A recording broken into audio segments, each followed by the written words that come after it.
हाँ जी दोस्तों, first of all very very good afternoon to all of you. आइए दोस्तों स्टार्ट करते हैं अपना चैप्टर नंबर 1 का यूनिट नंबर 5। हम 1 to 4 यूनिट ऑलरेडी देख चुके हैं, इसके एमसीक्यूज 2 4 आईसीआई के स्टडी मटेरियल से भी देख चुके हैं। आज बात करने वाले हैं क्या यूनिट नंबर 5 की, जिसका नाम है accounting policy. Sir accounting policies क्या होती है ये आप पहले ही देख चुके हैं, जिसमें हमने अकाउंटिंग प्रिंसिपल्स के बारे में देखा था। तो अकाउंटिंग पॉलिसी का मतलब है उन्हीं प्रिंसिपल को अप्लाई करके अपने फाइनेंशियल स्टेटमेंट को तैयार करना। ये कहाँ बताया गया, ये बताया गया अकाउंटिंग पॉलिसी में, और अलग अलग तरह की अकाउंटिंग पॉलिसी यहाँ पर पढ़ेंगे। तो एक बार देसी भाषा में देख लेते हैं अकाउंटिंग पॉलिसी के बारे में क्या लिखा हुआ है। सबसे पहले अकाउंटिंग पॉलिसी का मतलब होता है वो रूल्स और मेथड जो एक बिजनेस अकाउंटिंग करते वक्त फॉलो करता है। ये पॉलिसीज बताती हैं कि कंपनी अपने फाइनेंशियल ट्रांजैक्शन को कैसे रिकॉर्ड करेगी, कौन से रूल फॉलो करेगी और फाइनेंशियल रिपोर्ट कैसे बनाएगी। तो बेसिकली जो आपने अकाउंटिंग प्रिंसिपल सीखे हैं उनको अप्लाई करना यहाँ पर हम सीखेंगे अकाउंटिंग पॉलिसी में। बहुत सारे तरह की अकाउंटिंग पॉलिसी हम यहाँ पर पढ़ेंगे। उनमें से पहली पॉलिसी है डेप्रिसिएशन, कि डेप्रिसिएशन कैसे कैलकुलेट होगा, स्ट्रेट लाइन मेथड होगा, डब्ल्यूडीवी होगा या एसएलएम होगा। हालांकि मैंने दोनों को एक ही बता दिए, स्ट्रेट लाइन मेथड होगा या डब्ल्यूडीवी मेथड होगा। तो वही आपकी क्या है अकाउंटिंग पॉलिसी। फिक्स एसेट जैसे मशीनरी पर कैसे डेप्रिसिएशन लगेगा, स्ट्रेट लाइन मेथड लगेगा, डब्ल्यूडीवी लगेगा। तो कहते हैं कि एक अकाउंटिंग पॉलिसी है। बोलो हाँ के ना। एक सर बात समझ में नहीं आई, एक और अकाउंटिंग पॉलिसी की बात करते हैं। तो चलिए एक और अकाउंटिंग पॉलिसी की बात कर लेते हैं। इन्वेंट्री वैल्यूएशन पॉलिसी, मतलब स्टॉक का वैल्यूएशन कैसे होगा सर, ईको पर होगा, लीको पर होगा या फिर वेटेज एवरेज से होगा। ये भी क्या है एक अकाउंटिंग पॉलिसी के एग्जांपल्स है। इसको आप कैसे अप्लाई करेंगे, कैसे करेंगे। आगे बढ़ते हैं next, revenue recognition policy. Income को कब रिकॉर्ड करना है, कैसे करना है। जैसे एग्जांपल के तौर पे गुड्स डिलीवर हुए, सेल किए तब करें, या पेमेंट रिसीव हुई तब करें। ये हमारा क्या है, तो क्या कहते हैं अकाउंटिंग पॉलिसी का एक एग्जांपल है। नेक्स्ट 4 पर बढ़ते हैं, प्रोविजन फॉर डाउटफुल कब बनाएं, कितना बनाएं, डेटर का बनाएं या बैड डेट का, लेस करें या नहीं करें, ये कौन बताएगा, अकाउंटिंग पॉलिसीज बताएंगी कि कितना पैसा डाउटफुल कस्टमर के लिए अलग रखा जाए, कि 2% हो डेटर का, 3% हो, 4% हो, कैसे निकलेगा उसके अकॉर्डिंग। आगे एग्जांपल और ले लेते हैं, अमोर्टाइजेशन पॉलिसी, मतलब गुडविल हो गई या पेटेंट हो गई, उनको कैसे कैसे राइट ऑफ किया जाएगा, कैसे उनका वैल्यूएशन होगा। ये भी एक क्या है अकाउंटिंग पॉलिसी का एक तरीका है। जैसे 10 साल में करेंगे straight line method, straight line method की तरह करेंगे, या फिर कोई और मेथड गुडविल कैलकुलेट करते टाइम करेंगे। तो इस तरीके से जो है हम क्या करेंगे अपना करेंगे। इसके बाद है फॉरेन पॉलिसी एक्सचेंज पॉलिसी, मतलब फॉरेन एक्सचेंज पॉलिसी। सर इसका क्या मतलब हुआ, इसका सिंपल सा मतलब ये है कि मान लेते हैं आपकी ब्रांच अमेरिका में है, अब अमेरिका में और इंडिया में करेंसी का डिफरेंस है। अब करेंसी तो हर पल हर सेकंड अप डाउन होती रहती है। तो आप कौन सा अमाउंट ले करेंसी का, यानी कि बैलेंस शीट वाला डेट लें या परचेज वाला डेट लें या सेल वाला बैलेंस लें, मतलब जो एक्सचेंज का रेट है, ये एवरेज वाला लें, मतलब कौन सी डेट का लें, ये कंफ्यूजन है ना। इस कंफ्यूजन को दूर करने के लिए हम क्या करते हैं, फॉरेन एक्सचेंज पॉलिसी का इस्तेमाल करते हैं। करेंसी को कन्वर्जन कैसे होगा, कौन सा रेट आप लोग लेंगे, वो चीज यहाँ पर बताई गई है। एग्जाम्पल क्लोजिंग रेट लेंगे बैलेंस शीट का या एवरेज लेंगे। बताओ इतनी बात समझ आती है क्या, हाँ सर आती है। उसके बाद हम आगे बढ़ते हैं, आगे एक और एग्जांपल लेते हैं, कैलकुलेशन ऑफ परचेज कंसीडरेशन।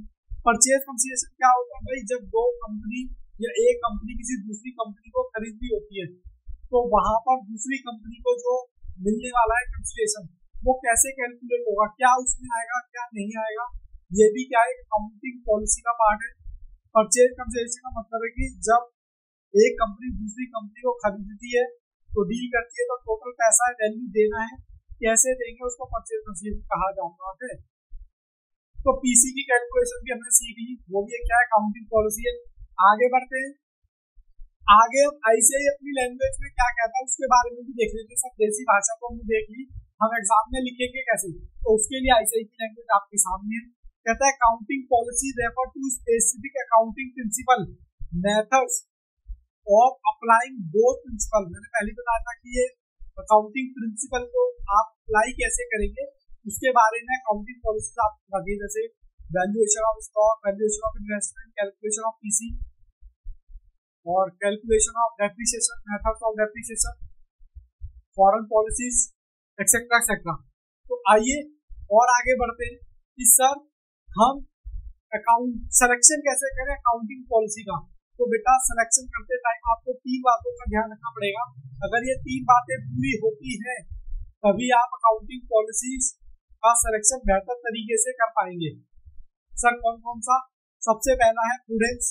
ये आपको मुझे बताने की जरूरत नहीं है, आपने पहली क्लास में, इससे पहले की क्लास थी उसमें ऑलरेडी सीख लिया है। प्रूडेंस का मतलब होता है फ्यूचर के खर्चों को या फ्यूचर के लॉस को आज ही बुक कर लेना। सर दूसरा है substance of over form. Substance over form याद करो, मैंने आपको बताया था कि एक्चुअलिटी पर ध्यान दो, डॉक्यूमेंटेशन पे नहीं।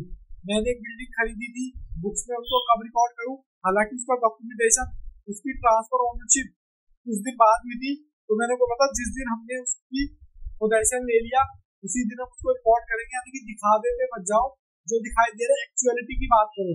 उसके बाद बात करी थी मटेरियलिटी, यानी कि अकाउंटिंग पॉलिसी को अडॉप्ट करते टाइम ये 3 बातों का होना बहुत जरूरी है। मटेरियलिटी का मतलब इंपॉर्टेंट चीजें वो अकाउंटिंग पॉलिसी में दिख रही है या नहीं दिख रही, ताकि यूजर्स को आप क्लियर कट पिक्चर दिखा सको। प्रूडेंस भी कवर होना चाहिए उसमें और सब्सटेंस ओवर भी कवर होना चाहिए। चलिए जी आगे बढ़ते हैं। आगे हमारा कॉन्सेप्ट है change accounting policies. Accounting policy आप कब कब चेंज कर सकते हैं, तो कुछ कंडीशंस है, ये नहीं कि दम बन गया तभी अकाउंटिंग पॉलिसी चेंज करनी। कहता है इफ लॉ रिक्वायर्ड, पहला पॉइंट कहता है अगर लॉ रिक्वायर्ड होता है तब आप अकाउंटिंग पॉलिसी चेंज कर सकते हैं। एग्जांपल मैंने दिया, पहले अकाउंटिंग स्टैंडर्ड होते थे, अब इंड एस आ गए, मतलब पहले इंडियन गैप चलते थे, अब क्या ट्रांसफर हो गया है, अब इनका ट्रांसफर हो गया कहां पर, इंड एस में, मतलब कन्वर्जन हो गया है। सर इंडियन गैप क्या है, एक्सेप्टेड प्रिंसिपल, यही है ना, तो यहाँ पर इनका क्या हो गया, कन्वर्जन हो गया। पहले हमारा इंडियन गैप चलता था, अब क्या चलता है, इंड एस चलता है। तो कहता है कि जब सरकार ने इंड एस लागू की तो बड़ी बड़ी कंपनी ने क्या की, अपनी पॉलिसी बदल दी। तो कहता है कि ये जो है किसके कारण हुआ, अकाउंटिंग पॉलिसी के कारण हुआ। एक और एग्जांपल हम ले लेते हैं इसका, कहता है कंपनी एक्ट में बदलाव हुआ, यानी कंपनी एक्ट 2013 आया था, तो शेड्यूल 2 के अकॉर्डिंग डेप्रिसिएशन की नई यूजफुल लाइफ दे दी गई कि कंपनी को अपना पुरानी डेप्रिसिएशन पॉलिसी बदलकर शेड्यूल 2 के अकॉर्डिंग अपनी पॉलिसी लाई गई, मतलब अप्लाई की गई। तो ये भी क्या है, एक इसका एग्जांपल्स है जब लॉ चेंज होता है। आगे देखते हैं कब अकाउंटिंग पॉलिसी चेंज की। कहता है जब एएस अकाउंटिंग स्टैंडर्ड रिक्वायर्ड हो। तो अकाउंटिंग स्टैंडर्ड क्या कहता है, अगर कोई अकाउंटिंग स्टैंडर्ड किसी विशेष तरीके के लेन देन को रिकॉर्ड करने की मांग करता है तो कंपनी पहले कोई दूसरा तरीका अपना रही थी, अब अकाउंटिंग पॉलिसी बदलनी पड़ेगी। एग्जाम्पल के लिए पहले कंपनी कॉस्ट प्रिंसिपल फॉलो कर रही थी, लेकिन एएस 2 कहता है उसको कॉस्ट और एनआरवी व्हिचएवर इज लोअर, यानी इन दोनों में से जो भी कम है उस पर वैल्यू करो। तो ये भी क्या है, एक रीजन है अकाउंटिंग पॉलिसी में चेंज करने का। एक और हम रीजन देखते हैं, एक रीजन कौन सा है वो, एक और एग्जांपल देख लेते हैं इसका। अब हमारा एग्जांपल नंबर 2 में AS10 आ गया, प्रॉपर्टी प्लांट एंड इक्विपमेंट। ये कहता है कि फिक्स एसेट को उसकी कॉस्ट वैल्यू पर डेप्रिशिएट करें और रिवैल्यूएशन मॉडल पे दिखाया जाए। मान लेते पहले कंपनी एसेट को कॉस्ट पे दिखा रही थी, लेकिन अब कहता है रिवैल्यूएशन मॉडल पे दिखाओ। ऐसा करने के लिए कौन कहता है, AS10 कहता है। ये आप पढ़ेंगे सीए इंटर में, पढ़ेंगे जब आप सीए इंटर में आ जाएंगे। तो ये भी एक एग्जांपल है किसका, AS10 का, जो अपनी पॉलिसी चेंज करने के बारे में आपको बताता है। ठीक है सर। उसके बाद तीसरा क्या है, आप अपनी अकाउंटिंग पॉलिसी को कहता है for better presentation of financial statement true and fair भी लिखना चाहिए। मतलब अगर ये करने से आपके फाइनेंशियल स्टेटमेंट की बेहतर पिक्चर क्लियर होती है तो आप इनको चेंज कर सकते हैं। सब जैसे कि एग्जांपल के तौर पे डेप्रिसिएशन लगाते थे WDV पे, लेकिन फिर उस पे आ गए पैसे लेते। पहले कंपनी WDV फॉलो करती थी, लेकिन उसने देखा कि मशीनों की लगभग समान यूसेज में आती है, इसलिए उसने क्या करा, SLM बदल दिया, ताकि हर साल जो डेप्रिसिएशन है सेम बार दिखाई दे। तो ये भी क्या है, ट्रू एंड फेयर व्यू। इससे क्लियर हो तो अकाउंटिंग पॉलिसी चेंज करने का क्या है, एक एग्जांपल है। ठीक है जी, इतनी बात समझ आती है। आइए जी हम बढ़ते हैं आगे। एक और एग्जांपल ले लेते हैं। कहता है इन्वेंट्री का वैल्यूएशन। कहता है इन्वेंट्री का वैल्यूएशन वेटेज से कहाँ कर दिया हमने, फीफो पे कर दिया। पहले कंपनी वेटेज फॉलो कर रही थी, लेकिन अब उसने देखा कि पुराना स्टॉक निकालना है तो फर्स्ट इन फर्स्ट आउट, इसके अकॉर्डिंग हम करेंगे।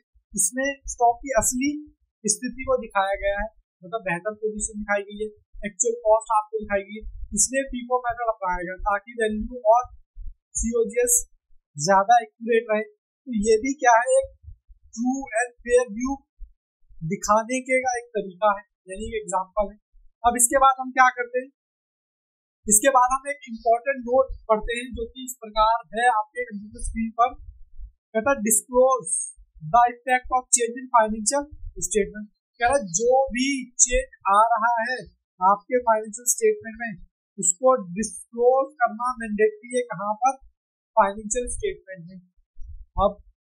अब हम क्या करेंगे, अब हम आगे बढ़ते हैं। अब हमने इतना सब कुछ देख लिया, अब इसके बेसिस पर हम ट्रू एंड फॉल्स करते हैं। हालांकि ये चैप्टर हमारा बहुत छोटा सा है। आइए जी दोस्तों करते हैं आज की क्लास शुरू। आज की क्लास में हम करेंगे ट्रू एंड फॉल्स, जो हमने यूज किया था यूनिट नंबर 5। उससे रिलेटेड जितने भी हमारे ट्रू एंड फॉल्स है वो हम करने जा रहे हैं। तो चलिए सबसे पहले ट्रू एंड फॉल्स में देखिए, there is a single list of accounting policy which are applicable to all enterprise in all situation मतलब सर्कमस्टांसेस। मतलब कहता है अकाउंटिंग पॉलिसी सब पर, सारी इंटरप्राइज पर एप्लीकेबल होगी और सारी सिचुएशन में होगी। क्या ऐसा होता है क्या, मुझे बताओ ट्रू है या फॉल्स है। सर सबसे पहले अगर मैं तो बात करूं, कोई कंपनी फीफो लगाना पसंद करती है, कोई कंपनी लूको लगाना पसंद करती है, कोई कंपनी वेटेड एवरेज लगाना पसंद करती है। तो सबके लिए एक जैसी पॉलिसी तो पॉसिबल नहीं है ना। तो ये हमारा क्या हो गया, ये हमारा हो गया फॉल्स। फिर अगले की बात करते हैं। अगला क्या कहता है, सेकंड कहता है selection of accounting policy does not impact in financial performance और financial position of the business. मतलब आप जो भी पॉलिसी फॉलो करते हो, लाइक फीफो फॉलो करते हो, लीको फॉलो करते हो, या फिर वेटेज एवरेज फॉलो करते हो, कहता है ये फॉलो करने के बाद, ये लगाने के बाद जो क्लोजिंग स्टॉक का वैल्यूएशन आता है आपका, क्या उसका कोई इम्पैक्ट नहीं पड़ता। अगर आप फीफो से लगाएंगे तो आपके स्टॉक का वैल्यूएशन अलग आएगा, लीको से लगाएंगे तो अलग आएगा, वेटेज एवरेज से लगाएंगे तो अलग आएगा। हालांकि ये पूरा इन्वेंट्री का चैप्टर है हमारे सिलेबस में, वो भी हम करेंगे। बट यहाँ पर पहले मुझे ये बताओ ट्रू है या फॉल्स है। तो सर ये भी हमारा क्या होगा, फॉल्स है, क्योंकि इम्पैक्ट तो आता है और यहाँ पे लिखा हुआ है डज नॉट इम्पैक्ट। उसके बाद दोस्तों है थर्ड में क्या बोलता है, थर्ड में बोलता है a change accounting policy should be made as in when business like to show result as per their choice. कहता है अकाउंटिंग पॉलिसी को चेंज कर सकते हैं अपने कंफर्ट के हिसाब से, अपनी चॉइस के हिसाब से। क्या ये ट्रू है या फॉल्स है। सर ये भी फॉल्स है। सर रीजन सिंपल सा है, हम जब अकाउंटिंग पॉलिसी चेंज करते हैं तो जब हमें एएस कहे तब करते हैं, जब लॉ कहे तब करते हैं, और बेटर प्रेजेंटेशन की बात हमने करी थी। ये 3 हमने रीजन पढ़े थे कि बेटर प्रेजेंटेशन होगा तब भी हम क्या करेंगे, तो चेंज कर सकते हैं। तो अपनी मर्जी से तो चेंज नहीं कर सकते, तो ये भी हमारा क्या होगा, फॉल्स होगा। उसके बाद कहते हैं चूजिंग फीफो और weighted average method for inventory valuation, selection of accounting policy. कहते हैं ये अकाउंटिंग पॉलिसी के एग्जांपल है। तो आंसर इज यस, ये अकाउंटिंग पॉलिसी के एग्जांपल है। तो हमारा ये क्या होगा, ट्रू। फिर आगे बढ़ते हैं 5 पर।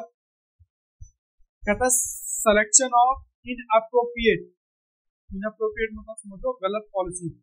Decision will be over state of performance and financial position of the business entity every time. यानी अगर आपने गलत अकाउंटिंग पॉलिसी का सिलेक्शन कर लिया तो उससे कहता है कि हमेशा ओवर स्टेट आएगा। अगर आपने गलत अकाउंटिंग पॉलिसी का सिलेक्शन कर लिया, लीको कर लिया, तो लीको के हिसाब से ज्यादा भी आ सकता है, कम भी आ सकता है। तो ये कहने का मतलब है ओवर भी आ सकता है और कम भी आ सकता है, जरूरी नहीं कि हमेशा ओवर ही आएगा। तो ये भी आपका क्या हो गया, फॉल्स हो गया जी, ये भी आपका फॉल्स हो गया। अब चलते हैं आगे एमसीक्यूज की तरफ। एमसीक्यूज क्या कहता है ये change accounting policy is justify. आप कब कब अकाउंटिंग पॉलिसी चेंज करने के बारे में जस्टिफाई कह सकते हैं, जब अकाउंटिंग स्टैंडर्ड कहे, लॉ कहे, और more appropriate presentation of financial statement, यानी ये तीनों ही थे, ये और ये। तो इसका ऑप्शन क्या हो गया, ऑप्शन हमारा इसका हो गया कौन से वाला, ये ऑप्शन सी। तो चलिए आगे बढ़ते हैं। आगे हमारा क्या कहता है, आगे हमारा कहता है क्वेश्चन में 2 कहता है accounting policy for inventories of extra enterprise state that inventory are valued lower of the cost और वेटेड एवरेज बेसिस और एनआरवी। जब हम क्लोजिंग स्टॉक की अपनी वैल्यूएशन करते हैं तो कहता है कौन सा प्रिंसिपल हम अडॉप्ट करते हैं। अब देखो मटेरियलिटी तो यहाँ हो नहीं सकता, सब्सटेंस भी नहीं हो सकता, तो जो भी हम लोअर पर और एनआरवी पर करते हैं तो हम किसके अकॉर्डिंग करते हैं, ये हम ऐसा करते हैं प्रूडेंस या कंजर्वेटिज्म के अकॉर्डिंग। ये हमने पढ़ा भी था। आगे बढ़ते हैं। आगे क्या कहते हैं, हमारा है MCQ 3 कहता था area where is different accounting policy can adopted. Different accounting policy कहाँ लगाते हैं सर, हम फीको में लगाते हैं, हम लीको भी लगा सकते हैं, हम वेटेड एवरेज भी लगा सकते हैं। तो कहता है ये किस प्रिंसिपल के अकॉर्डिंग होता है, सॉरी प्रिंसिपल नहीं है, accounting policy can be adopted on. तो सीधा सा है वैल्यूएशन ऑफ इन्वेंट्री, बोलो हाँ के ना, हाँ सर। उसके बाद क्या कहता है अगला 4 selection of inappropriate accounting policy decision में भी कहता है अगर आपने अपनी अकाउंटिंग पॉलिसी का सिलेक्शन करते टाइम इनएप्रोप्रिएट अकाउंटिंग पॉलिसी ले ली तो उससे क्या होगा, कहता ओवर स्टेट परफॉर्मेंस हो जाएगा किसका, financial position of business entity, या अंडर हो जाएगा या ओवर हो जाएगा। देखो यहाँ पर सिर्फ ओवर है और यहाँ पर भी ओवर है, तो दोनों कैंडिडेट का ओवर भी हो सकता है और अंडर भी हो सकता है। तो इसी के अकॉर्डिंग हमारा आंसर कौन सा हो जाएगा, आंसर हो जाएगा हमारा बी। उसके बाद फिफ्थ कहता है accounting policy refer accounting specific accounting principal method of applying दो प्रिंसिपल। मैंने बताया था अकाउंटिंग पॉलिसीज क्या होती है, जो हमने अकाउंटिंग प्रिंसिपल पढ़े उनको अप्लाई करना अकाउंटिंग पॉलिसी सिखाता है। तो इसका भी methods applying those principle, option हमारा हो गया बी। ठीक है जी, तो यहाँ पर हम सारे एमसीक्यूज कर चुके हैं। अब यहाँ पर देखते हैं थ्योरेटिकल क्वेश्चन कहता है define accounting policy in brief, हम लिख चुके हैं। कहता है आइडेंटिफाई फ्यू एरिया, कहता है फ्यू एरिया गुडविल का वैल्यूएशन है, परचेज का है, डेप्रिसिएशन का है, और आपके बहुत सारे हैं, तो फॉरेन करेंसी का है, बहुत सारे हैं। ठीक है, जो अकाउंटिंग पॉलिसीज होती है, स्टॉक का वैल्यूएशन है, तो बहुत सारे। कहता उन्हीं में से कुछ लिख दीजिए। फिर कहता है change in accounting policy may have to material effect on item statement, explain the statement with the help of example. कहता है अकाउंटिंग पॉलिसी से चेंज करें तो उस पर फाइनेंशियल स्टेटमेंट पर क्या इफेक्ट आएगा। अब इसका आप एग्जांपल ले सकते हो, पहले फीको से कर रहे थे, अब आप वेटेज एवरेज पे चले गए। अब वेटेज एवरेज पे चले गए तो कुछ ना कुछ वैल्यूएशन में इम्पैक्ट आएगा ही आएगा। तो जो इम्पैक्ट आपका आएगा वही आपको एग्जांपल के थ्रू बताने। तो चलिए दोस्तों, ये यूनिट भी हमारा यहीं पर खत्म होगा। तब तक के लिए all the best, take care, goodbye. हम मिलते हैं आपको नेक्स्ट क्लास में। Thank you. हाँ जी दोस्तों, first of all very good morning to all. आइए स्टार्ट करते हैं अपना चैप्टर नंबर 1 का यूनिट नंबर 6। 1 to 5 यूनिट हम ऑलरेडी देख चुके हैं। थ्योरेटिकल हमारा सीए फाउंडेशन में चल रहा है। आज बारी है यूनिट नंबर 6 की, जिसकी हेडिंग है accounting as a measurement discipline. अब मेजरमेंट डिसिप्लिन, इसका मतलब बता दो सर, मेजरमेंट डिसिप्लिन के एलिमेंट बता दो, और वैल्यूएशन प्रिंसिपल क्या होते हैं वो बता दो, और अकाउंटिंग एस्टिमेट्स क्या होते हैं वो बता दो। यानी कुल मिलाकर हमने इस चैप्टर में 4 चीजें देखी हैं। तो आइए शुरू करते हैं अपनी पहली heading, accounting as a measurement discipline. अब मेजरमेंट का मतलब तो आपने पहले ही जब हमने डेफिनेशन पार्ट देखा था, तो मेजरमेंट का मतलब आपको वहां भी मैंने बताया था, यहाँ पर भी बता दूं कि मेजरमेंट का मतलब है कि आप अकाउंटिंग से उन्हीं ट्रांजेक्शनों की इवेंट करते हैं जिसको मनी में मेजर किया जा सके। तो यहाँ पर भी इसका वही मतलब है। देखते हैं आगे शब्दावली में आपको समझाता हूँ। अकाउंटिंग मेजरमेंट डिसिप्लिन इसलिए कहा जाता है क्योंकि बिजनेस को सभी एक्टिविटी को मनी की फॉर्म में मनी के फॉर्म में मेजर रिकॉर्ड अरेंज करती है। जैसे कि एग्जांपल दे रखा है, जैसे कि टेम्परेचर को आप इसमें नापते हैं, दोस्तों टेम्परेचर को आप सेल्सियस में नापते हैं, दोनों आके ना मेजर करते हैं, वेट को आप किलोग्राम में, ठीक है ना। और अगर कुछ लिक्विड है आइटम जैसे कि पेट्रोल है, दूध है, मिल्क है, उसको उसमें नापते हैं आप लीटर में।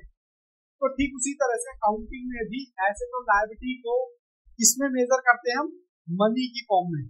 तो सेम वही चीज लिखी है, वैसे अकाउंटिंग में एसेट, इनकम, एक्सपेंस, लायबिलिटी को मनी की फॉर्म में हम क्या कहते हैं, मेजर। तो आइए इससे रिलेटेड में आपको एक दो एग्जांपल से और ज्यादा क्लैरिटी आपको आएगी।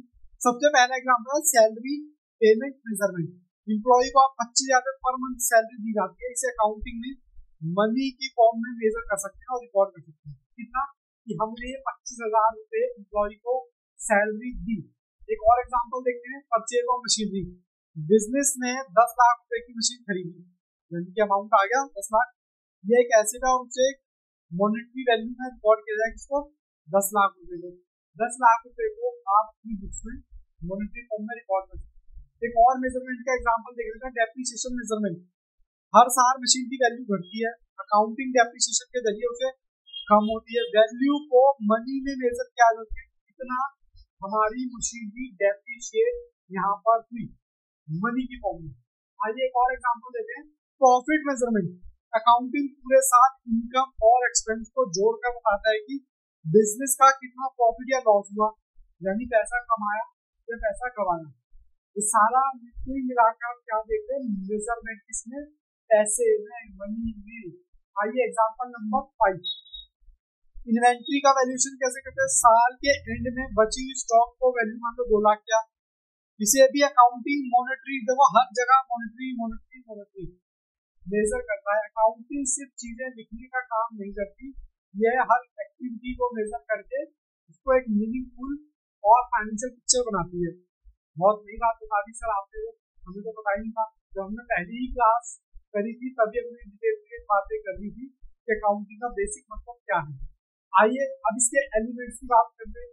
अब सर एलिमेंट्स क्या है इसके देखते हैं। सबसे पहला एलिमेंट है आइडेंटिफिकेशन। अब सर आइडेंटिफिकेशन का हमने एक मतलब देखा था कि हम आइडेंटिफिकेशन करेंगे ट्रांजेक्शन का, क्या वो बिजनेस की है या नहीं। यहाँ पर भी कुछ कुछ वैसे ही मतलब है, यानी कि मैं आपको शब्दावली में समझाऊं, किसी ऑब्जेक्ट यानी एसेट और लायबिलिटी या इवेंट को मेजर करना, पहले उसे पहचानना। आइडेंटिफिकेशन इसका पहला स्टेप है, इसका मेजरमेंट का। अब किसका, अकाउंटिंग में हर चीज को मेजर नहीं किया जा सकता, सिर्फ उन्हीं को मेजर किया जाता है जिसको मनी की फॉर्म में आप एक्सप्रेस कर सकते हैं। तो ये है हमारा इसका मेजरमेंट का। इसका भी एग्जांपल देख लेते हैं।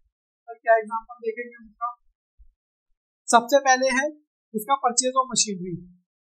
बिजनेस ने 5 लाख रुपए की मशीन परचेज की, ये एक आइडेंटिफाइबल है और मेजरमेंट ट्रांजैक्शन है, मेजरेबल ट्रांजैक्शन, इसलिए इसे फिक्स एसेट में आपने मेजर किया। फिक्स एसेट की फॉर्म में इसको रिकॉर्ड किया, यानी कि आइडेंटिफाई करो जो हमारी ट्रांजैक्शन हो रही है, क्या वो एसेट है, क्या वो लायबिलिटी है, क्या वो कैपिटल है, क्या वो इनकम है। तो ये सारी चीजें क्या करेंगे, आइडेंटिफाई करेंगे। जैसे हमने एसेट परचेज की, परचेज ऑफ एसेट, तो हमने फिक्स एसेट में क्या किया, आइडेंटिफाई किया हमारी फिक्स एसेट। सर हमें बात समझ में नहीं मिलकर एक एग्जांपल और दो, मेरे पास एग्जांपल बहुत सारे बड़े बड़े। Salary paid to employ. अब सैलरी हमने पेड की, इसको कहाँ पर किस फॉर्म में लिखेंगे, अकाउंट में आइडेंटिफाई करेंगे हमने एम्प्लॉय को सैलरी दी, तो उसको सैलरी एक एक्सपेंस होता है, तो उसका सैलरी एक्सपेंस की फॉर्म में रिकॉर्ड किया जाएगा। एम्प्लॉय को 50,000 सैलरी पे की गई है, ये एक मेजरेबल एक्सपेंस है, इसलिए ऐसा सैलरी एक्सपेंस की फॉर्म में उसको रिकॉर्ड किया जा सकता है। फिर बात समझने में एक और example low, fire in factory. आग लगी आपकी फैक्ट्री में, फैक्ट्री में आग लगी, लेकिन अभी तक एग्जैक्ट लॉस क्वांटिफाई नहीं हुआ है। लेकिन जब तक मॉनेटरी बात नहीं आगे, जब तक मॉनेटरी लॉस होगा आइडेंटिफाई नहीं होगा कि उसे कैसे हम रिकॉर्ड करेंगे, उसका आइडेंटिफाई करना। यहाँ पर भी क्या है, आइडेंटिफाई करना, तो मुझे कितना लॉस हुआ। एक और एग्जांपल देखते हैं ऐसे, owners health issue. Business owner बीमार हो गया। एक तो किस्सा और था, जब धीरू भाई मानी थे वो बीमार हो गए थे, तो उनकी कंपनी का शेयर ऑटोमेटिकली नीचे आ गया था।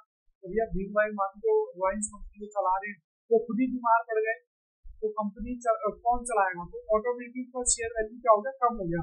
तो यहाँ पर भी कुछ वैसी ही है, बिजनेस ओनर बीमार हो गया, ये एक इंपॉर्टेंट इवेंट है, लेकिन मनी में मेजर नहीं किया जा सकता, और मनी में मेजर आप इसको करोगे इसलिए अकाउंटिंग में आइडेंटिफाई नहीं होगा।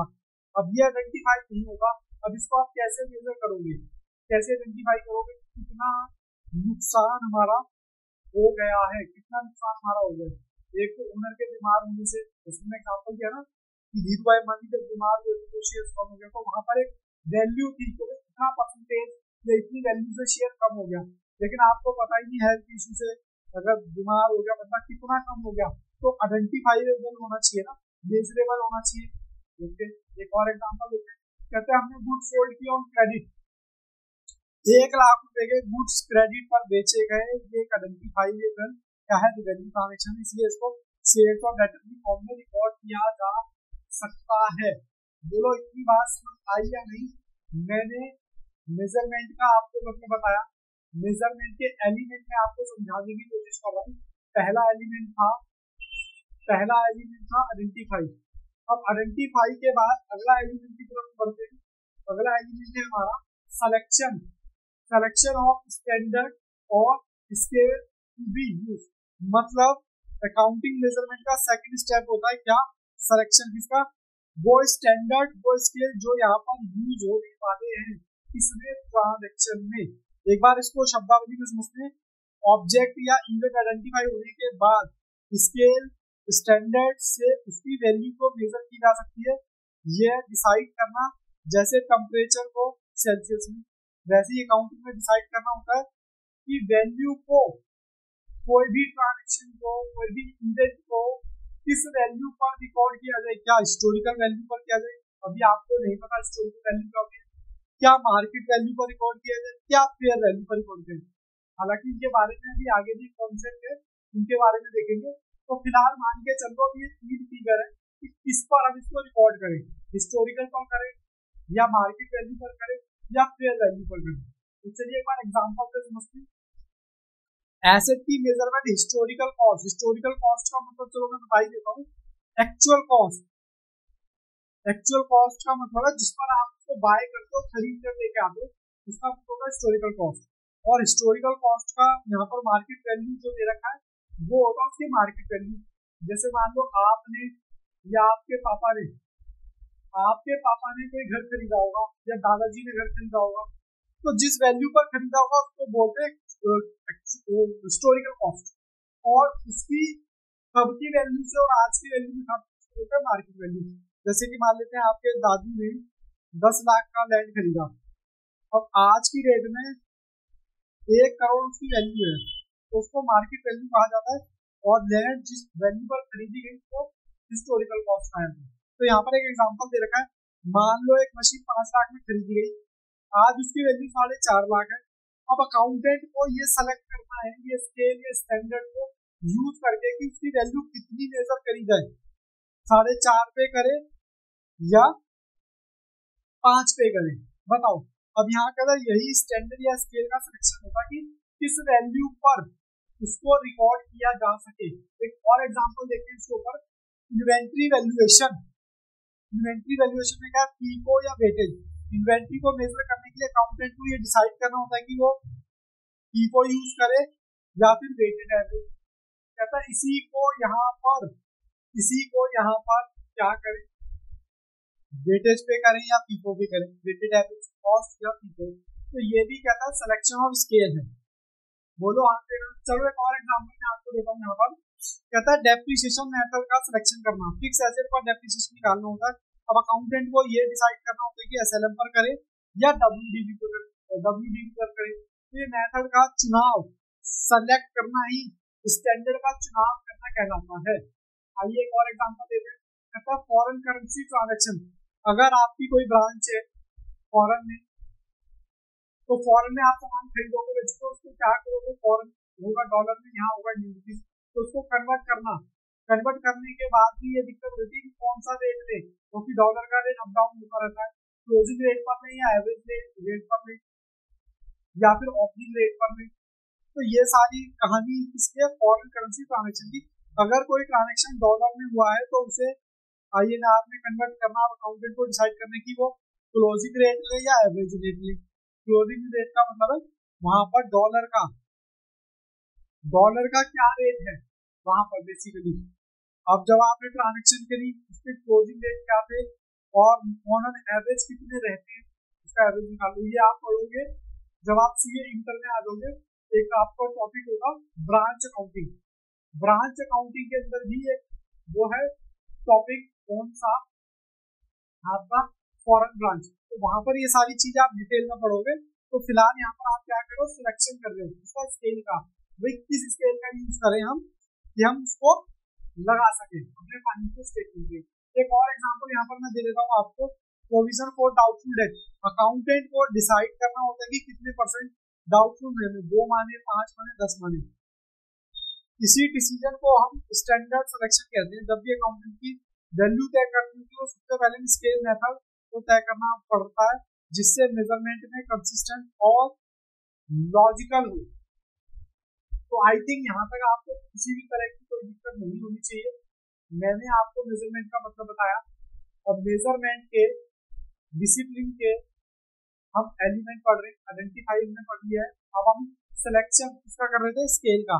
एक और हमारा आगे टॉपिक है सीरीज का एलिमेंट है इवैल्यूएशन।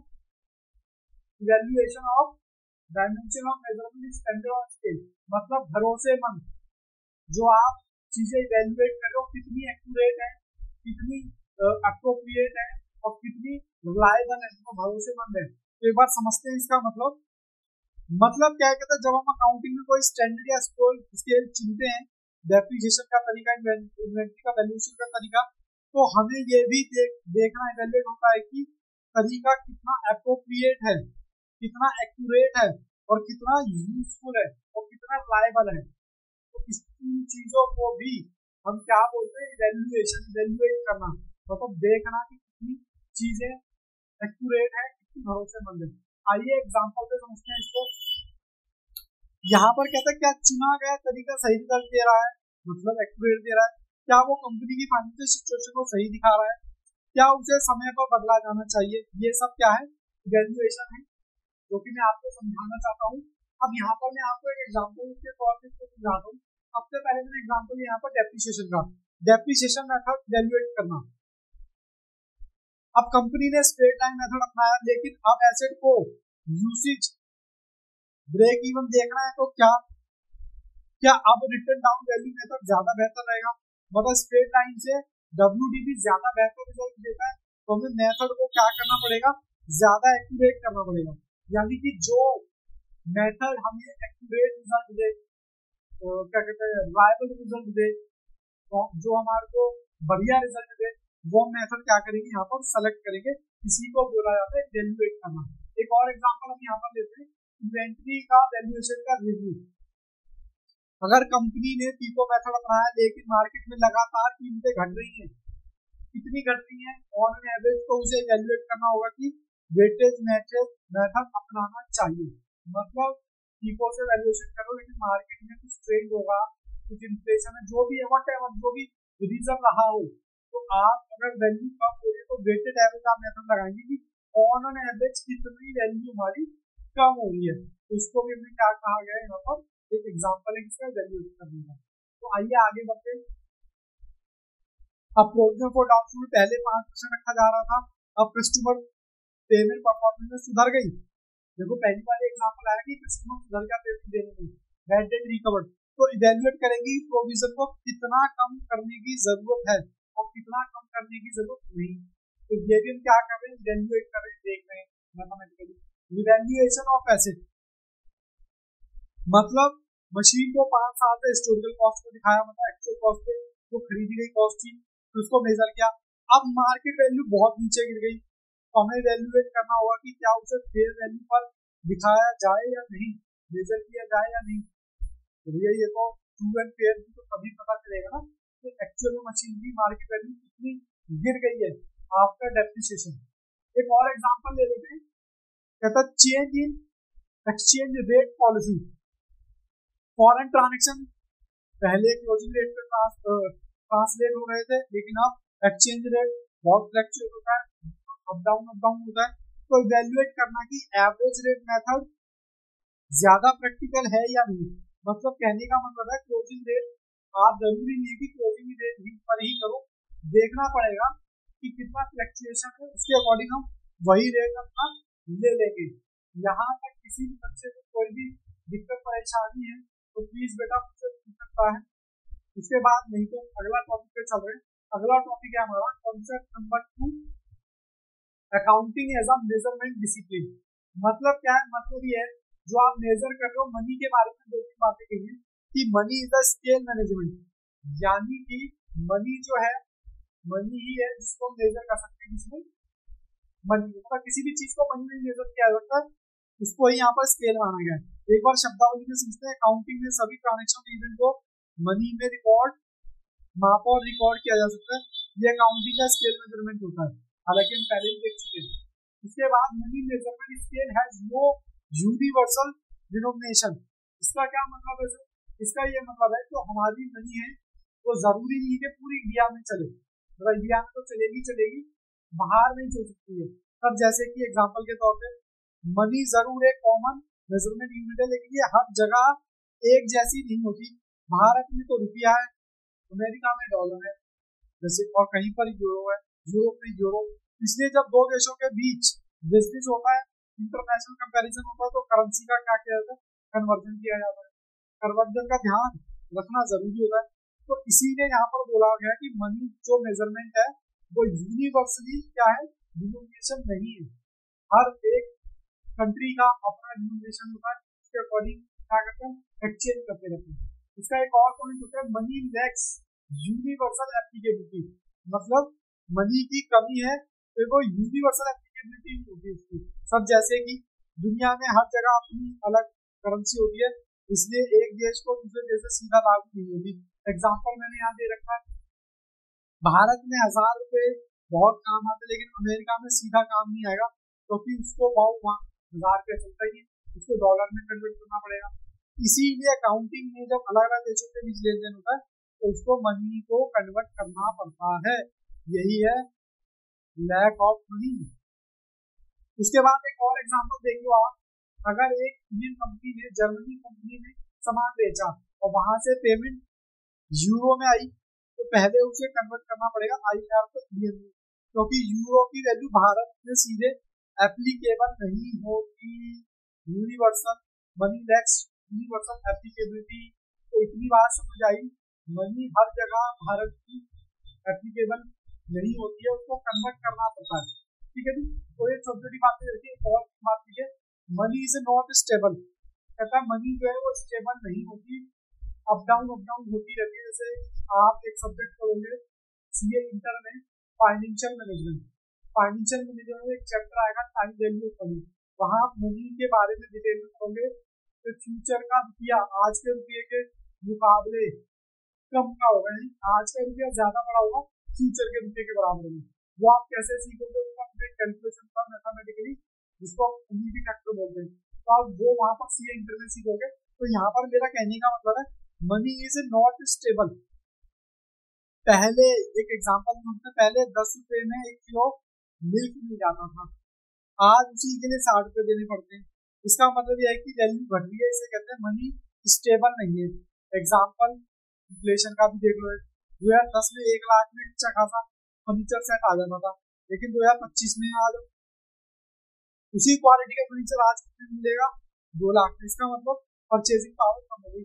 यानी कि आपके जो बंधु कहते थे ना कि हमारे टाइम में तो मतलब 10 रुपए की वैल्यू 100 रुपए के बराबर होती थी, आज 100 रुपए की वैल्यू दूसरी 10 रुपए के बराबर है। तो कहने का मतलब है मनी स्टेबल नहीं है। यस और नो।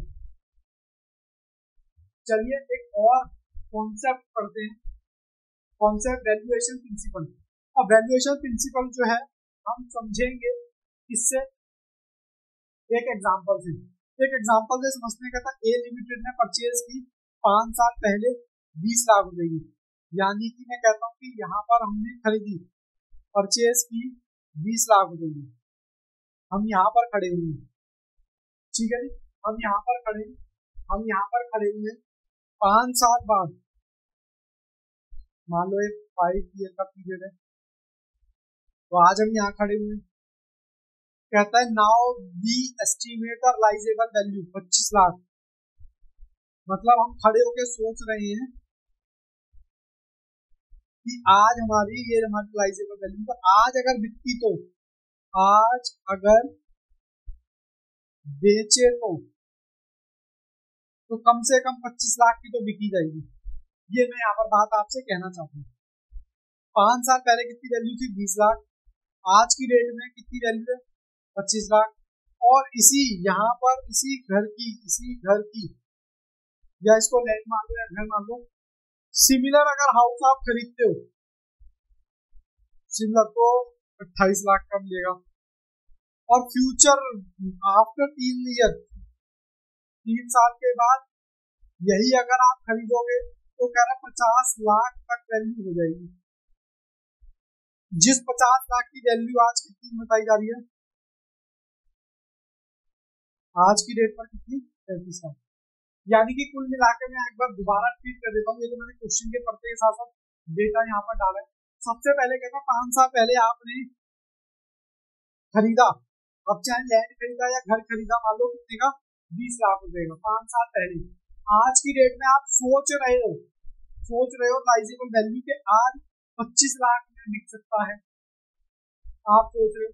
लेकिन उसी के जैसा सेम मार्केट में पता किया तो भैया 28 लाख में मिल जाएगा। लेकिन कहता है 3 साल बाद, ये 3 साल बीत गए, 3 साल बाद इसकी वैल्यू आपने एस्टिमेट की कितनी हो गई? 50 लाख। यानी 3 साल बाद यही घर, यही लैंड जो भी है आपका, कितने का हो जाएगा? 50 लाख का हो जाएगा। लेकिन 3 साल बाद की ये वैल्यू 50 लाख है। लेकिन अगर इसको आज की डेट में मेजर करें तो ये 50 लाख कितने के बराबर है? 35 लाख के बराबर है। तो कुल मिलाकर मैं आपको यहाँ पर बताना चाहता हूँ कि कुछ वैल्यू, अब ये जो वैल्यू जिस पर आपने खरीदा था 5 साल पहले, इसको तो बोल दिया हिस्टोरिकल कॉस्ट। क्या बोला? Historical value. कितनी है जी? 20 लाख। इसको नाम दे दिया क्या? आपका हिस्टोरिकल वैल्यू। और दूसरी चीज, ये जो 25 लाख था इसको नाम दे दिया, यहाँ लिख देता हूँ, जगह है, 25 लाख को राइजेबल वैल्यू को अगर आप बेचने जाए तो कितनी वैल्यू होगी? ठीक है जी। और 33 लाख तो यानी 50 लाख का 3 साल बाद का, उसकी आज की वैल्यू कितनी है? 33 लाख। इसको नाम दे दिया क्या? Present value. Present value. तो करंट वैल्यू क्या हुई? अब इसी के जैसा सिमिलर हाउस तो ना 28 लाख का, उसको बोल दिया करंट वैल्यू। तो बेसिकली करंट वैल्यू, बेसिकली मैं आपको इस डायग्राम से ये बताना चाहता हूँ कि हिस्टोरिकल वैल्यू क्या होती है, करंट वैल्यू क्या होती है, राइजेबल वैल्यू क्या होती है, प्रेजेंट वैल्यू क्या होती है। अब आप कहोगे सर फ्यूचर वैल्यू, तो फ्यूचर वैल्यू को आप बुक्स में रिकॉर्ड ही नहीं करते, तो इसको तो मैंने वैसे ही काट ही दिया। तो ये हमारा वैल्यूएशन प्रिंसिपल होता है कि हम किस वैल्यू पर वैल्यू करें। ये तो मैं यहाँ भी लिख देता हूँ ताकि आपको पूरी क्लियर हो। हिस्टोरिकल कॉस्ट जिसपे आपने खरीदा, करंट कॉस्ट सिमिलर हाउस की आज की डेट की कॉस्ट, रियलाइजेबल वैल्यू अगर आप बेचने जाए, अगर मान लो आप सोच रहे हो, झूठ का सोच रहे हो कि मेरा मकान कितने का बिक जाएगा, तो ये है वो वैल्यू। 35 लाख 3 साल बाद आपका मकान था 50 लाख का, लेकिन उसकी आज की डेट में वैल्यू निकाली तो कितनी थी? 35 लाख। को उसको नाम दे दिया प्रेजेंट वैल्यू। आई होप ये आपको समझ आया होगा। चलिए हम एक बार एग्जांपल पे और पूछते हैं इनको। एग्जांपल क्या? हिस्टोरिकल कॉस्ट कहता है संपत्ति को, एसेट को की खरीद मूल लागत पर दर्ज किया जाना चाहिए, ना कि उसकी वर्तमान पर करंट कॉस्ट पे रिकॉर्ड नहीं करना चाहिए। एग्जांपल के लिए आपने मशीन खरीदी 10 लाख की, 2 साल बाद उसका बाजार मूल्य मतलब मार्केट का प्राइस 7 हो गया, फिर भी आप इसको किस पे 10 लाख पे रिकॉर्ड करेंगे जब तक रीवैल्यूएशन ना किया जाए। ठीक है जी। तो कहने का मतलब है उसको हिस्टोरिकल कॉस्ट पर ही हम क्या करेंगे? रिकॉर्ड करेंगे। एक और समझते हैं fair market value. Fair market value का करंट वैल्यू कभी कभी किसी खास लेन देन में उसके वर्तमान वैल्यू पर दिखाया जाता है, जैसे कि इन्वेस्टमेंट की ट्रू पिक्चर कभी दिखाई जाएगी। तो एग्जांपल के तौर पे मैं यहाँ बात करूं, कंपनी ने 1 लाख रुपए शेयर खरीदे, साल के एंड में इसकी वैल्यू 20 हो गई, तो कंपनी इसको किस पर दिखाएगी, फेयर वैल्यू पर। जिसको फेयर वैल्यू अकाउंटिंग बनाती है तो उसको 1/20 पर दिखाना पड़ेगा, ताकि इन्वेस्टमेंट की ट्रू फेयर वैल्यू इसको कंप्लीट से दिखाई दे, एक्चुअल वैल्यू दिखाई दे। आइए जी, एनआरवी वैल्यू, स्टॉक इन्वेंटरी का वैल्यूएशन करते टाइम से सेल वैल्यू पर से अनुमानित खर्चे मतलब एस्टिमेटेड खर्चे को घटाकर मापा जाना चाहिए, दिखाया जाना चाहिए। जैसे कि आप बिल्डिंग बेचते हो, मान लो बिल्डिंग बेचते हो, बिल्डिंग के आपने कितनी मांगे, 10 लाख। अब 10 लाख बेचने के लिए ये क्या होंगे, ब्रोकर होंगे। अब ये क्या करेंगे, 10 लाख में बिकवाएंगे, कहेंगे भैया हमारा कमीशन भी दो। तो 10 लाख में बिकवाएंगे तो सही 1 लाख इनकी कमीशन होगी, तो आप उसको किस पे दिखाओगे, 9 लाख पे, तो आपके हाथ में होगी 9 लाख रुपए आएंगे। तो यहाँ पर कुछ इसी तरह का एग्जांपल दे रखा है। स्टॉक की कीमत है 5,000 रुपए, लेकिन बाजार में कितने में बिक सकता है, मतलब सेलेबल वैल्यू कितनी, 4200 में। और कह रहा 200 रुपए खर्च भी लगेगा, ब्रोकर भी लगेगा, तो उसकी एनआरवी कितनी होगी, 4000। तो अकाउंटिंग में कहता है ये 4000 पे ही रिकॉर्ड करना चाहिए। बोलो आगे ना, चलिए आगे बढ़ते हैं। आगे अपना है प्रेजेंट वैल्यू। भविष्य में मिलने वाली राशियों को मतलब अमाउंट को डिस्काउंट करके मापा जाता है, आमतौर पर लंबी अवधि निवेशों में लाभ होता है। एग्जाम्पल के तौर पे समझते हैं प्रेजेंट वैल्यू का मतलब जो मैंने एग्जाम्पल दिया था, मान लो 50 लाख आपको 10 लाख 50 लाख आपको 10 साल में मिलने वाले हैं, मतलब फ्यूचर में मिलेंगे। तो आप डिस्काउंटिंग फैक्टर करके मैथमेटिकली कैलकुलेशन कर लेना इसकी 50 लाख की आज की डेट की वैल्यू कितनी होगी, तो ये कम ही आएगी। मतलब फ्यूचर का 50 लाख रुपया आज कितने रुपए के बराबर है, 28 लाख रुपए के बराबर है। तो कुछ यहाँ पर वही एग्जांपल दे रखा है, कोई आपको 2 साल बाद 10,000 रुपए देगा, आज उसकी वर्तमान वैल्यू डिस्काउंट कितनी, 8700 है। तो कहता है कि इसे 8700 पर ही रिकॉर्ड किया जाए। आई थिंक यहाँ तक मुझे नहीं लगता किसी बच्चे को किसी भी वैल्यू में दिक्कत है। फ्यूचर वैल्यू का एग्जाम्पल भी दिया, तो फ्यूचर वैल्यू होता भी नहीं। एक और हमारा कॉन्सेप्ट रह गया, कौन सा, कॉन्सेप्ट नंबर 4, अकाउंटिंग एस्टीमेट। अब अकाउंटिंग करते वक्त कुछ चीजों का एग्जैक्ट वैल्यूएशन नहीं पता होता, ये एग्जैक्ट इसका कितना होगा, तो कहता वहां पर कुछ एस्टिमेशन चलता है। एस्टिमेशन मतलब एक क्या कहते हैं, नियर बाय फिगर चलती है कि भाई इसकी इतनी वैल्यू होगी। जैसे कि मान लो आप 11th में आपने पेपर दिए, 12th में आपने पेपर दिए, तो कहीं ना कहीं माइंडसेट होता है बच्चे का कि सीए फाउंडेशन में भी इतने तो आ ही सकते हैं। जैसे कि ग्रेजुएशन का एस्टिमेट लगाए, 12th के बाद 10th में परसेंटेज आई, 12th में परसेंटेज आई, तो मान के चलते ग्रेजुएशन में लगभग इसके आसपास ही परसेंटेज आएगी। कभी एक और एग्जांपल देता हूँ, कभी आपके घर में किसी का बिल ना आया हो, मान लो किसी वजह से रीडिंग ना हुई हो, तो वो बिल वाले क्या करते हैं, एस्टिमेशन बेसिस पे आपके बिल भेज देते हैं। तो भाई एग्जैक्ट तो नहीं पता, लेकिन नियर बाय पास से आपके बिलों का रिकॉर्ड देखकर उसके आसपास आपके बिल भेज देंगे। तो अकाउंटिंग एस्टिमेशन यही काम करता है, मतलब नियर बाई। एक बार देखते हैं क्या लिखा हुआ है। इन एस्टिमेट की जरूरत तब पड़ती है जब हमें किसी चीज की एग्जैक्ट वैल्यू नहीं मालूम होती है, लेकिन हमें फाइनेंशियल स्टेटमेंट को पूरा करने के लिए अप्रोक्सीमेट वैल्यू डालनी पड़ती है। जैसे कि मान लीजिए आप कुछ भी काम कराते हैं, आपको एस्टिमेट एग्जैक्ट फिगर नहीं पता, तो वो कहते हैं भैया इतना अमाउंट दे दो, बाकी जो कम ज्यादा होगा बाद में देख लेंगे। तो यहाँ पर वही चीज है। एग्जाम्पल के तौर पे एसेट की यूजफुल लाइफ सॉल्वेज वैल्यू का एस्टिमेशन लगाकर असल डेप्थ से निकाला जाता है। ये एक एस्टिमेशन एसेट में कितने साल चलेगी, एस्टिमेशन मतलब एक आइडिया, बेसिक आइडिया। आगे बढ़ते हैं और एग्जाम्पल, प्रोविजन को डाउटफुल डेट, मान लो 1 लाख रुपए के डेटर है, लेकिन कुछ लोग पैसा नहीं देंगे, तो हम अनुमान का एस्टिमेट लगाते हैं कि 5,000 रुपए का बना लो। 5,000 रुपए के लोग क्या करेंगे, 5,000 रुपए हमें नहीं मिलने वाले, उनके पास्ट एक्सपीरियंस है। ये भी क्या है, एस्टिमेशन वैल्यू।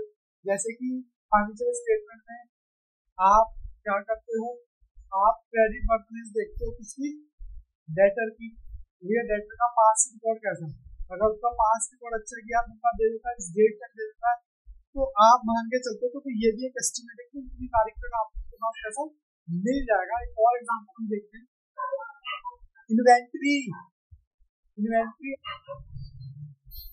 Inventory excellence.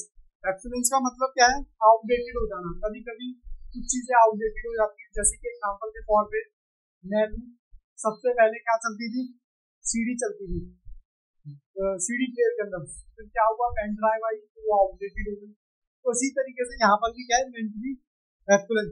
अगर कुछ इन्वेंट्री खराब हो जाती है या बिकने की उम्मीद नहीं होती, जैसे कि आप ट्रेड दिन मान के सोचते हो कि नया नया ट्रेड आता रहता है गारमेंट्स बिकने के लिए, तो पुराना स्टॉक क्या होता है?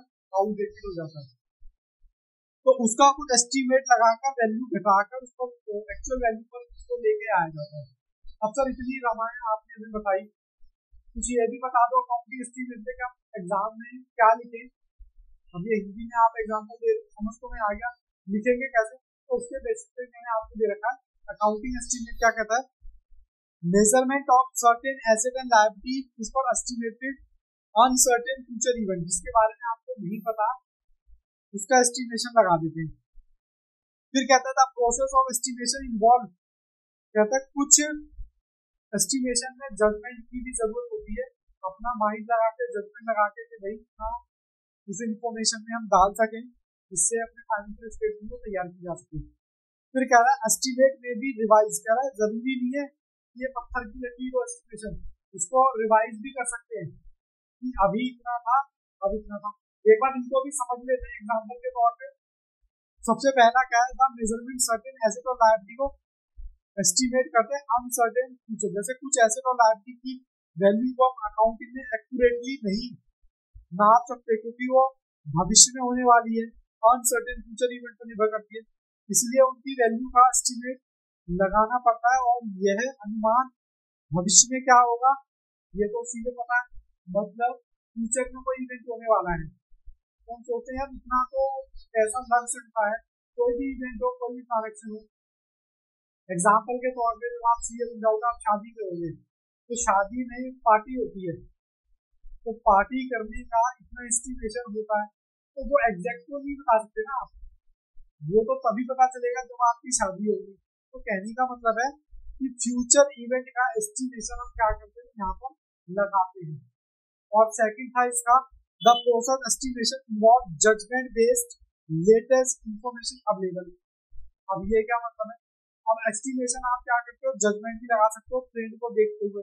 जैसे कि जब भी अकाउंटिंग में कोई एस्टिमेशन लगाया जाता है तो वह सिर्फ अंदाजे पर नहीं होता, इसमें लेटेस्ट इंफॉर्मेशन और जजमेंट आधारित होती है। मतलब अकाउंटेंट को पुराने एक्सपीरियंस से, ट्रेंड से, नए आंकड़ों को देखकर सोच समझकर बेस्ट अनुमान लगाया जाता है। मान लो एक कंपनी है, ये 2025 चल रहा है, एक कंपनी है 2020 में मान लेते 1 लाख प्रॉफिट था, 2021 में मान लेते 120 प्रॉफिट हो गया, 2022 में मान लेते 140 हो गया, ठीक है ना, 2023 में मान लेते कितना 160 हो गया, और 2024 में 180 हो गया, और 2025 में तो क्या आप नहीं बता पाओगे?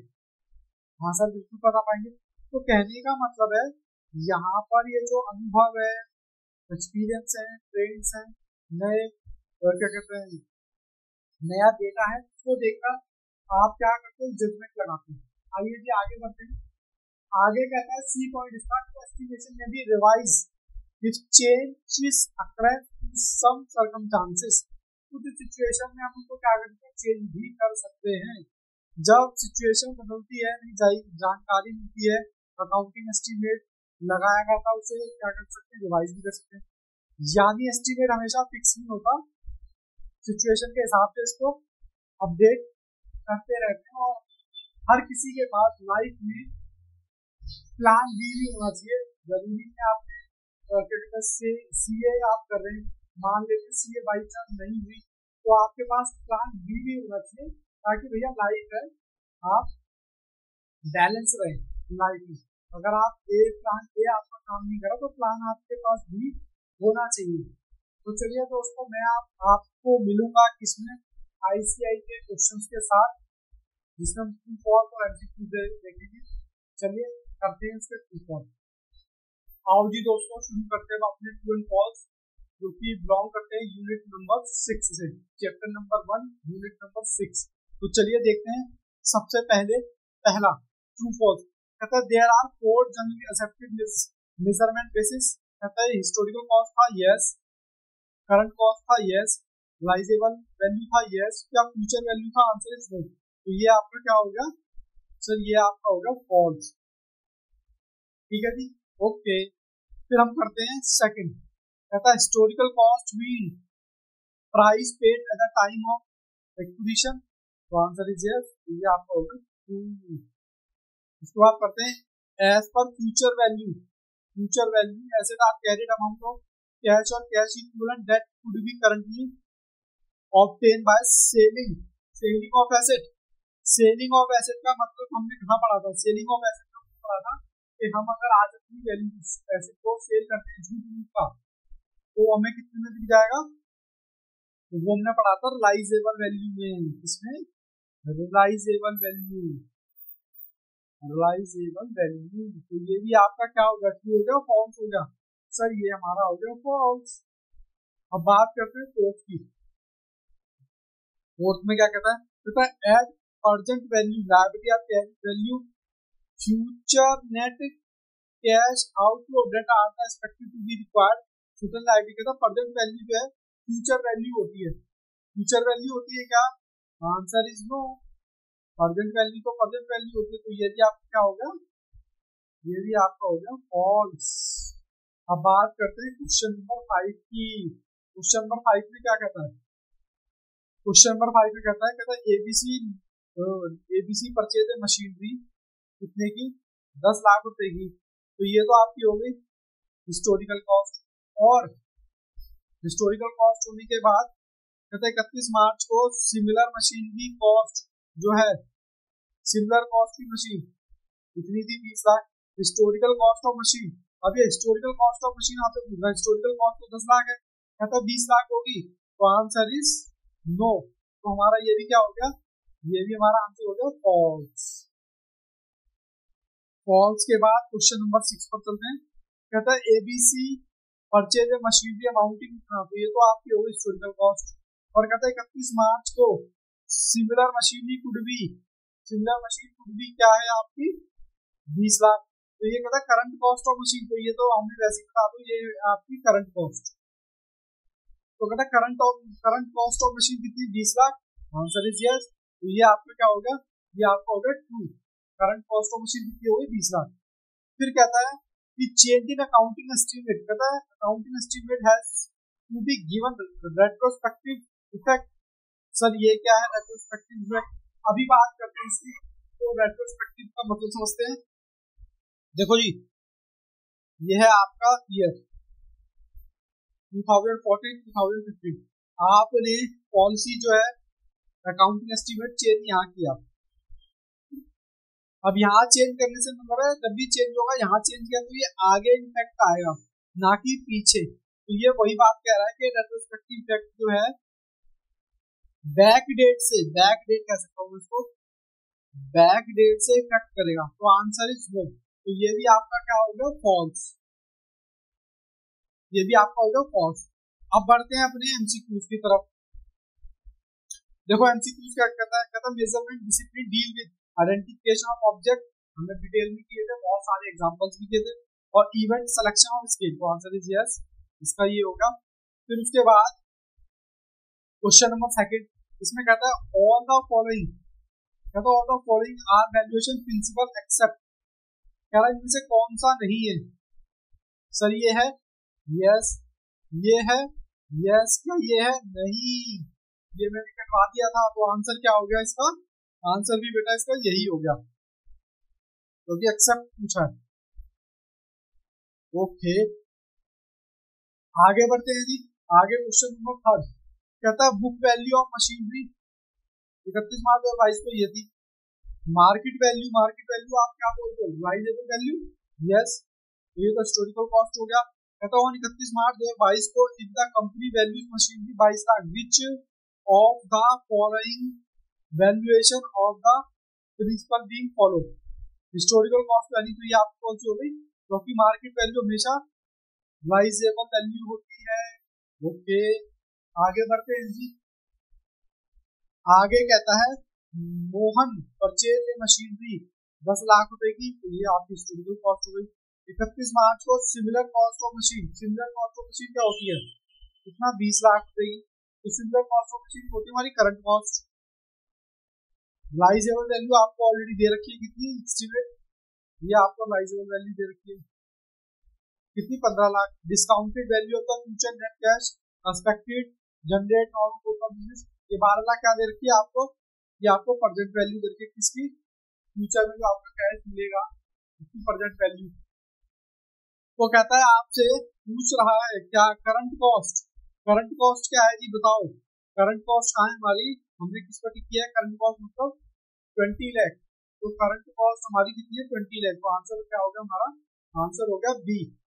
ऐसे ही यहाँ पर प्रेजेंट वैल्यू पूछी हुई है, प्रेजेंट वैल्यू देखो कौन सी है, प्रेजेंट वैल्यू हाँ ये 12 लाख रुपए प्रेजेंट वैल्यू है हमारी 12 लाख, तो 12 लाख किसमें, ऑप्शन हो गया हमारा C. Okay, historical cost, historical cost एक बार देख लेते हैं। हिस्टोरिकल कॉस्ट है हमारी ये वाली, जिसका हम खरीदते हैं 10 लाख, तो हिस्टोरिकल कॉस्ट हमारी 10 लाख है, तो आंसर हमारा कौन सा हो गया, आंसर हो गया हमारा ए। ठीक है जी। उसके बाद फोर्थ राइजेबल वैल्यू, राइजेबल वैल्यू कितनी है देख लेते हैं, राइजेबल वैल्यू है 15 लाख, ये 15 लाख।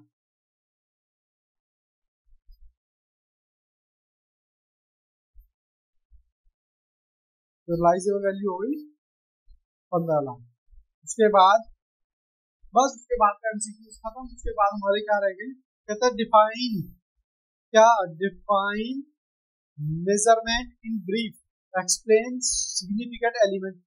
मेजरमेंट हमने पढ़ा था और उसके 3 एलिमेंट्स पढ़े थे, बोलो हाँ के ना, वही लिखना है, describe the alternative measurement basis determining at the value which can be element recognised in balance sheet of profit and loss statement. ये हमने ऑलरेडी क्वेश्चन कर सकते हैं, आपको क्यों में आप पीछे लेक्चर देखेंगे तो आपको सब मिल जाएगा।